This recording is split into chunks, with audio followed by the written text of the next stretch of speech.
And in terms of the point of a human life, I liked this paragraph. You say, many West African peoples believe that before you enter the world, you draw up a contract with a heavenly double who prescribes what you will do with your life, how long you'll live, who you'll marry, how many children you'll have, and so on.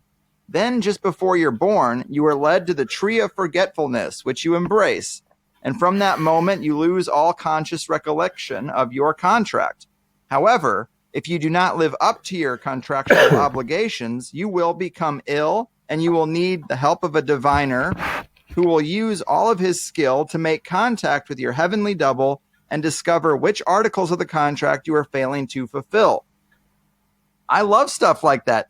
It seems well thought out and pretty accurate from what I can tell about what life seems to be. It's another one of those big buckets that many cultures have something similar to that. But it is an odd structure to make such a plan, forget it, and then face consequences for not remembering. I understand when you go down this rabbit hole and start doing the thought tree, well, you can't come into the world with the knowledge or the whole adventure doesn't work. So there's these like subtle hints at what it is, but it would be much better if we lived in a society that taught us how to recognize those subtle hints or the symbology of life. And maybe when you look at America and everybody's obese with chronic illness and there are no shamans to visit, just the white lab coat pill pushers, I can see why our society is so ill. But talk to us about those mechanisms. I mean, the idea of a otherworldly double, a soul contract, and that our life's purpose is to fulfill such a contract. It's not just the West African people that think that. No, indeed. One of the reasons for my writing the Soul Book was to expound at greater length the idea of the personal daimon, which I'd glossed over in Daimonic Reality. I'd referred to it in Daimonic Reality, but I hadn't really explored it.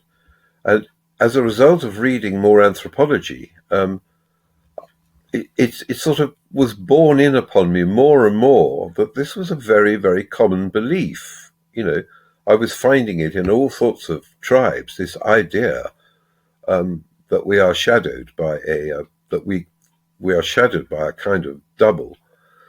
And the West Africa description you've just read out, it is almost exactly the same as the description in Plato of the personal daimon,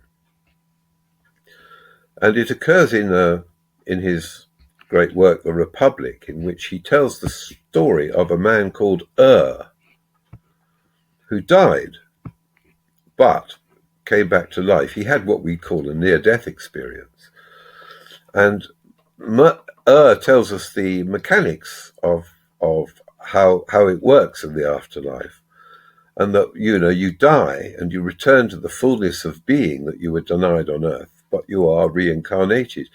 And this happens, you're given the choice of a life. You can choose the life you want. There's a whole sort of pool of lives, and you choose the one you want.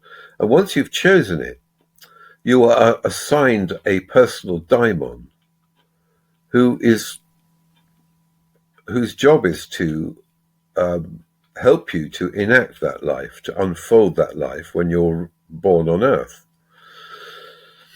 And the guardian, the personal daimon became the guardian angel of Christianity later on, which is still widely and very properly believed in. Its role is to guide you, is to help you fulfill your life plan. It's the guardian of the blueprint of your life, as it were, and also to protect you, so guiding and protecting you. The West African description is even more detailed and I think probably more accurate. And so I began to take this idea, which hadn't really occurred to me before, more seriously. And I thought, yes, how true it was of my own life, really. One felt impelled by some daimonic force to do certain things, even against my own wishes or desires or, whatever, that you don't necessarily do what you want or what you think is good for you.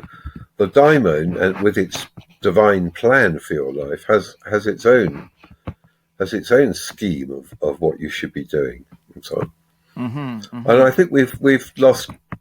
And so, with this evidence too from around the world, sometimes the personal daimon is seen as an ancestor who is assigned to you at birth. That's quite a common thing. For instance, above the Arctic Circle, the Inuits believe in some.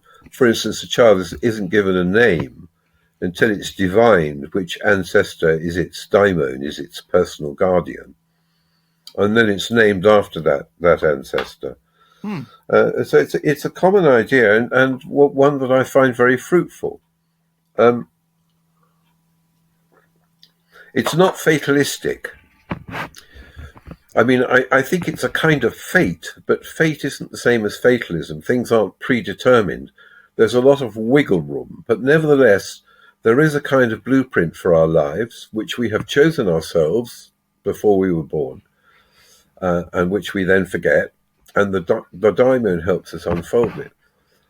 And one of the particularly attractive ideas for me is the notion that because if that's the case, there's a sense in which we are drawn towards our personal destiny from the future, as it were, from the plan that's already laid down, and our job is to unfold that plan, to enact it, and to make it concrete, to actualize it. And so, in other words, we're not necessarily determined by, as psychoanalysis would say, by our past, by whatever happened to us as children, or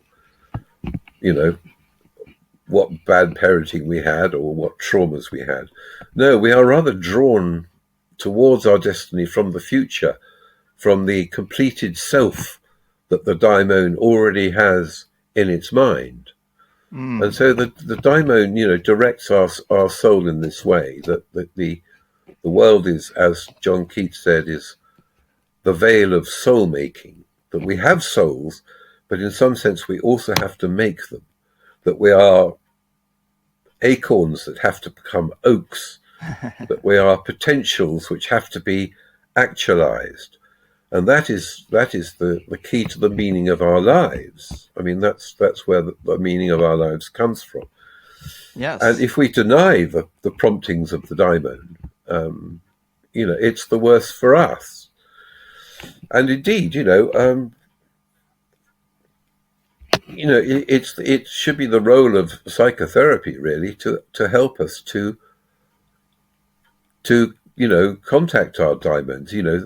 As your West African passage said, if you lose contact with your daimon, with your personal, with your double, you start to get ill, and the witch doctor is called in to help you re-establish contact with it, and so on. And psychotherapy is the people's chief ill is that kind of loss of contact with the daimon, which directs and guides and protects their soul. And so a psychotherapist is like a witch doctor in that respect, and should be concerned not so much with analyzing your past as and worrying about this and that, but helping you to reestablish contact with your own daimon. Yeah. And then things can proceed, Of course, I mean, it doesn't mean being aware of your daimon or aware of your purpose doesn't mean you're going to be happy, because your destiny, your fate may be to suffer all sorts of tribulations, and in any case, we can't avoid that. We're all subject to pathologies. We're all subject to loss and bereavement and grief, and fear and so on. Right. So so we're not necessarily happy, but what our lives are fuller, if we obey the daimon's blueprint, we know that we're on the right track. Our life has meaning and purpose.